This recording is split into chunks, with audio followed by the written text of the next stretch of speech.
kababayan sa buong mundo.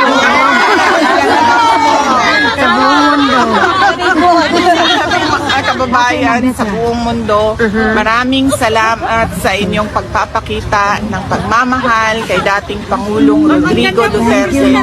Maraming salamat sa inyong pagdarasal na siya ay maiuwi sa Davao City, Philippines at the soonest possible time.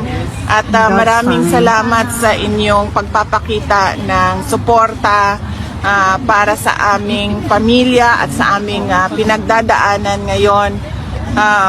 Patuloy nating mahalin ang ating bayan, patuloy nating ipaglaban ang tamang governance sa ating bayan.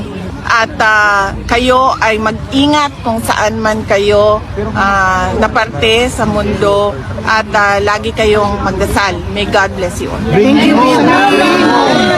Salamat kayo. Patay sa months Ingat ka ma'am, ingat palagi. Okay ma'am.